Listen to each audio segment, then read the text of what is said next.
Yo,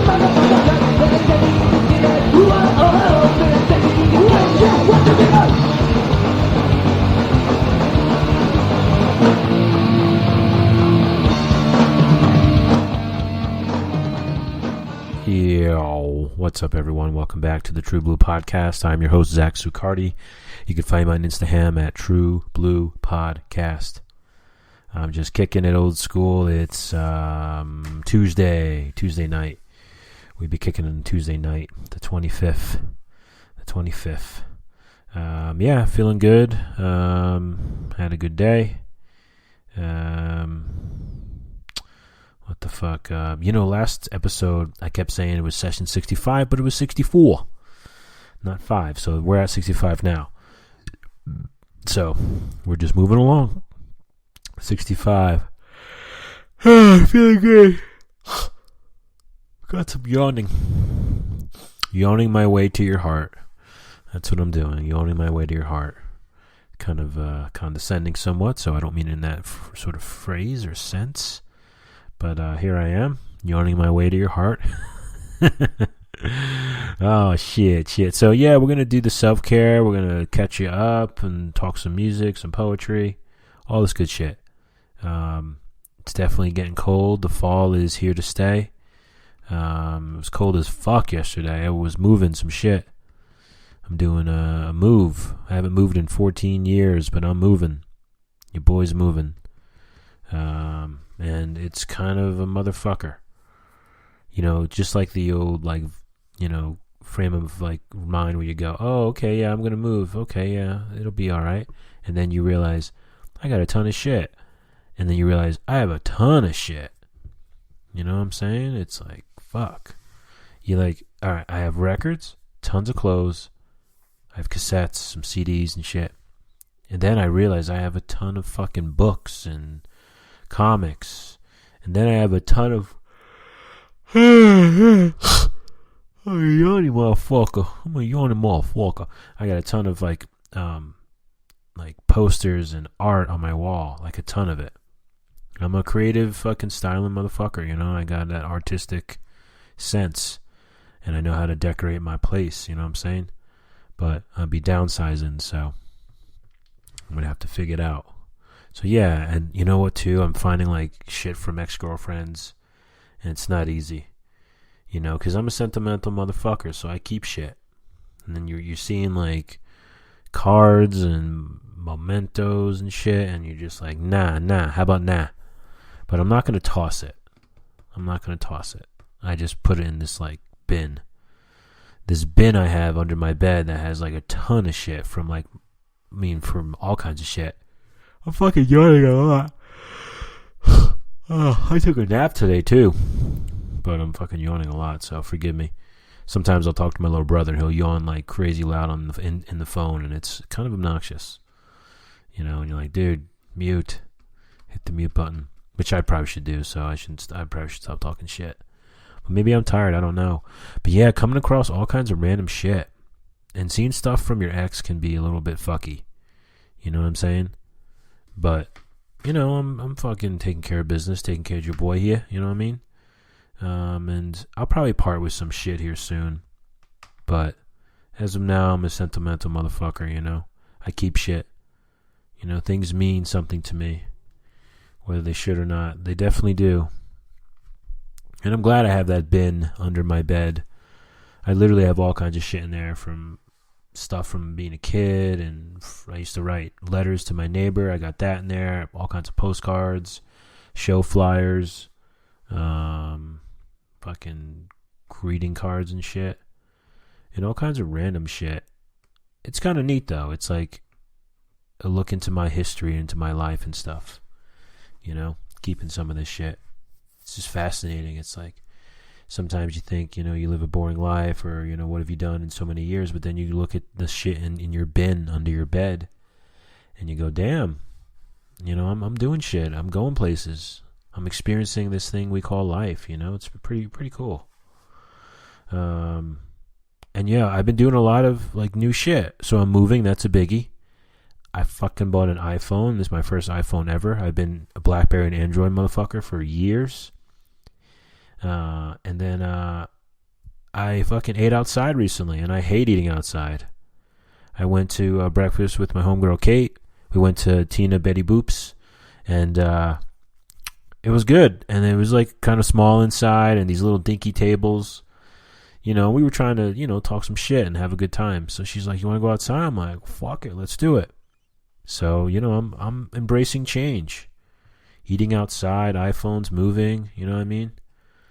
I'm feeling good about it. It feels like liberating. I go so long doing things. I'm a loyal motherfucker. You can bet that, motherfuckers. I'm a loyal as fuck. Fuck you! Yeah, you too. But you know what I'm saying? So it's nice to mix it up, and it's also nice to surprise yourself. As you get older and you can surprise yourself, it's fucking a great fucking feeling. I strongly suggest you surprise yourself with some shit. I went to a dispensary with my friend. I'm not smoking weed, but I went, and I had this hat on, right? And the guy's like, "Cool hat." I'm like, "Oh, thanks."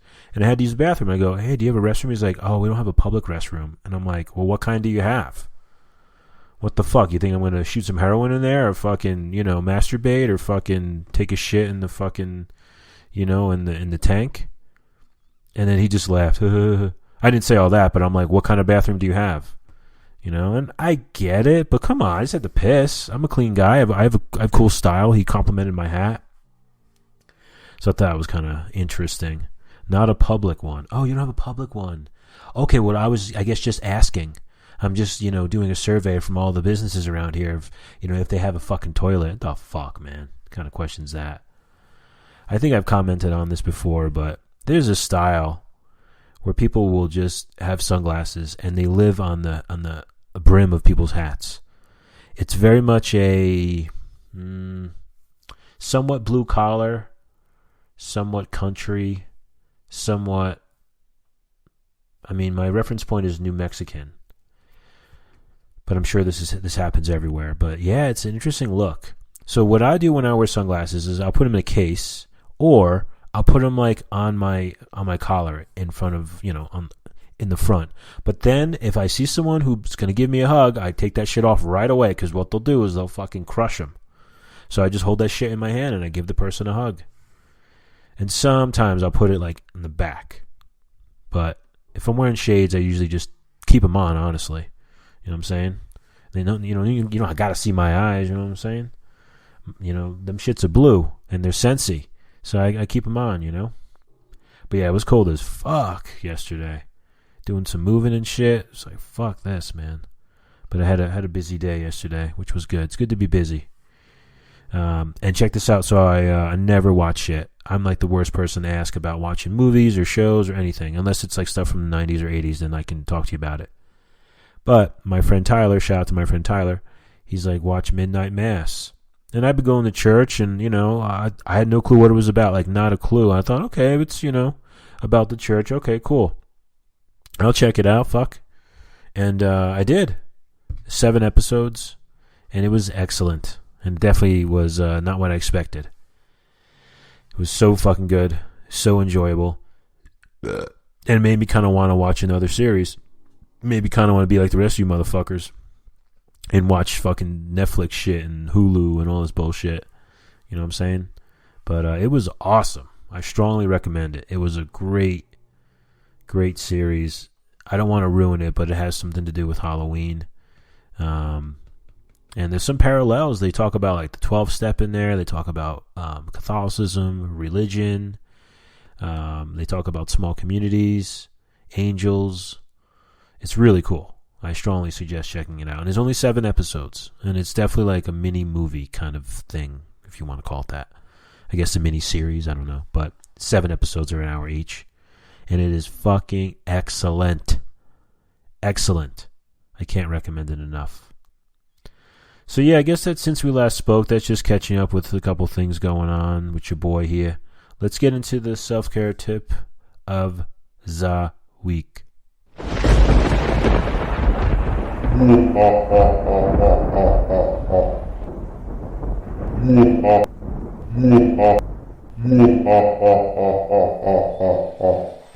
All right, so shout out to my other friend named Tyler. I asked him what he thinks I should talk about for the self-care tip of the week, and he told me he gave me some good suggestions. But he said, talk about taking care of something living and the benefits of that.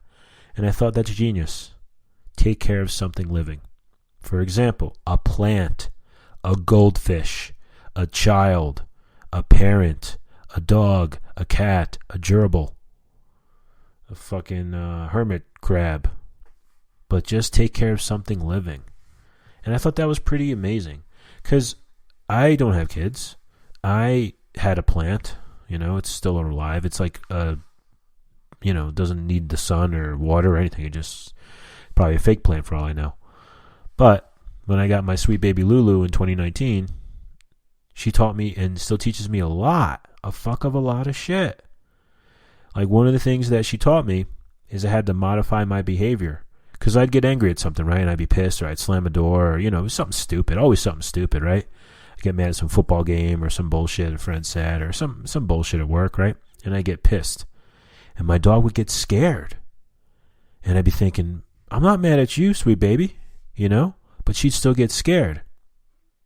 And I'd be like, fuck. And one time I was pissed at something, and I was mad at my record player. It was like wobbly, and it's pissing me off. It was like all plastic, this fucking thing. So I took there was a piece of it that wasn't plastic, it was metal, and I fucking took it off and smashed the shit out of the fucking record player. Man, I was so pissed. So fucking pissed. And my dog got so scared, she started pissing on the couch. And I felt so fucking bad. And this was like probably 2019, because that's when I got my sweet baby.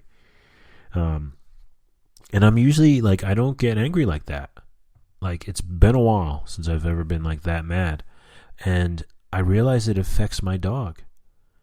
And I had to modify my behavior. And it really changed me. Keep in mind, I'm the youngest, so I didn't have a younger brother or anything like that. I mean, I did, but I met him when I was 20. And it's just different. He was 13, I'm 20.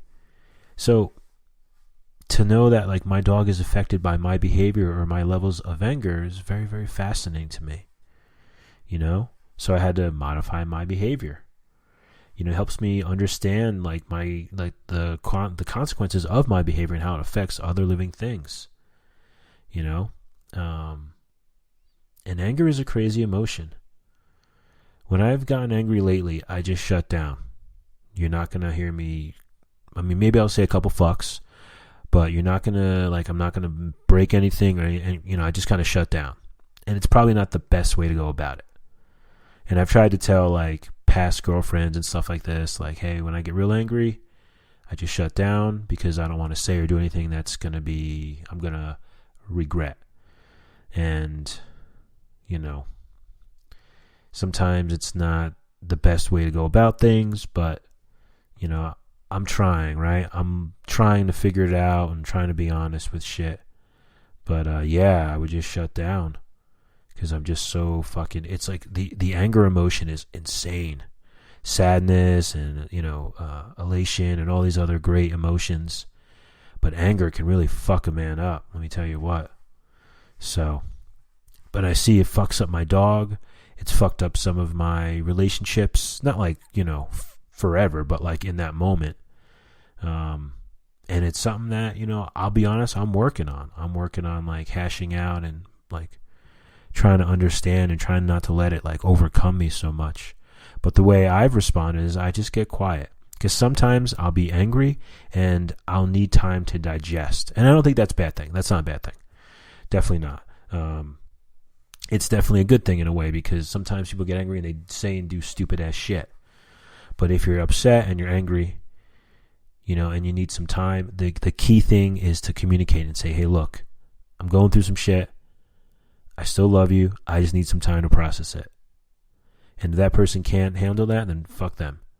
But if you don't say anything and you just get quiet, then, you probably owe them an amends, or, it's worth a conversation. But yeah, that kind of took a turn. But yeah, take care of something that's living. It helps build empathy. You can exercise, the challenges and learn new ways of coping. Because you're going to have to figure shit out. You can't be smashing record players, you know what I mean? You just can't. And I really just thought that was a genius, self-care tip. Take care of something living. Even if you got to volunteer to take care of some dogs at fucking the shelter, or you're babysitting, or you're watering someone's plant. I know it sounds silly, but it does something, and it's a good way to like learn more things about yourself and about growing and all this shit. And I thought, what a great self-care tip, you know? And until I got my sweet baby, I didn't know some of these things because the plant ain't gonna trip on me. And like, you know, that's the only thing. I mean, I had cats when I was a kid, and I had dogs, but they weren't mine, you know. And I grew up in a, you know, household with all kinds of maniacs, so you know, those fucking dogs were born with PTSD. I'm joking, but yeah, I love my sweet baby. She's the world to me. She is the fucking best. The best. I love her so much. It goes God, my mom, and my sweet baby. And I told this to my mom, and my mom's like, it's probably back and forth between me and Lulu. I'm like, it probably is. Let's be real, it probably is. But no, it's just important. So take care of something living. That's the self-care tip. All right, let's read some poetry.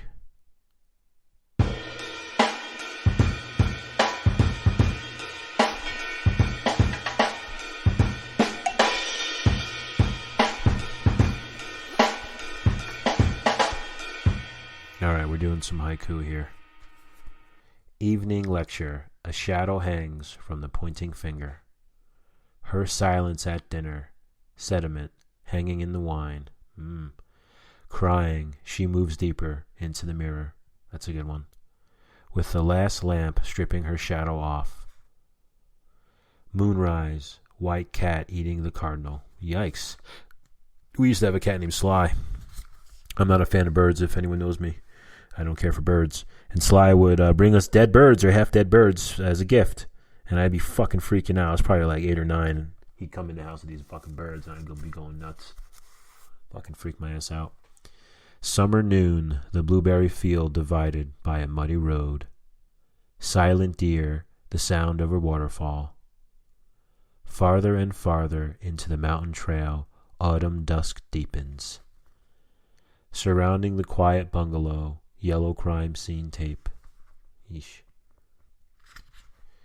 End of the code spell. I'd forgotten the color of my undersocks. Winter night, writing letters to get letters. Fucking amazing. Writing letters to get letters. That's amazing. Wood pile on the sagging porch, unstacking itself. Pig and I, spring rain. Writing letters to get letters. Am I right? Empty mailbox. I picked wildflowers on my way back. So, okay, let's just break this haiku down. Empty mailbox. I picked wildflowers on my way back. I mean, doesn't that just create such an image and such a picture? It's so beautiful. He leans on the gate going staying. He leans on the gate going staying. That's good. A quiet day, an old man on his tractor passes at dusk. On this cold spring, 1, 2, night, 3, 4, kittens, wet, 5. Interesting. Frog. My neighbor's rooster hops the stick I throw. Weird. Beneath leaf mowed, stone cold stone. Early morning wind in the umbrella of the pumpkin stand. Old towel, folding it again, autumn evening. At dusk, hot water from the house. Pickup truck, guns on the window rack, the heat. One fly everywhere, the heat. Summer night, clothes whirling in a dryer. Above the mountains of the moon. That's awesome. That's really cool. First time out, sled runners leaving, rust tracks in the snow. Toy shop window, a tiny sleigh waits at the dollhouse door. Winter sunset, long shadows follow us home from the sledding hill. Neighbors' children leave, casually the cat slips out of the hall closet with a dead bird. Evening seance, the medium's parlor, smells of cabbage. Yuck, hate cabbage. Corned beef and cabbage? No thank you. Moonless winter night, beyond the last street lamp, breakers pound the beach. After tires on the wet country road, pine dripping silence. Wheel ruts of the old logging road, flowing. I can't read. Wheel ruts of the old logging road flowing with rain. November evening, raindrops blow from the pine into the mist. So far, I'm going to go with the mailbox, empty mailbox. I pick wildflowers on my way back. That's amazing. And winter night, writing letters to get letters. I mean, fuck, it's cold. You want to connect with people. You know, you write letters to get letters. All right, well, that was fucking awesome. Let's do the True Blue Song of the Week.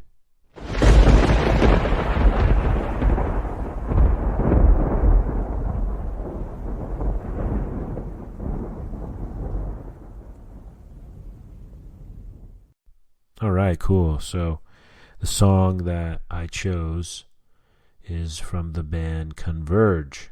They're a hardcore band from Boston, Massachusetts. Pretty sure it's Boston. And the song I chose is called Last Light. And it's on the You Fail Me album of 2004. This album is excellent. I have it on CD. I remember I bought it. I either bought it from a distro, which is like when someone, back in the day, they'd have these people, like at the punk shows, they'd have someone selling CDs. They would buy CDs at a discounted price from the record labels, and they'd sell them at shows.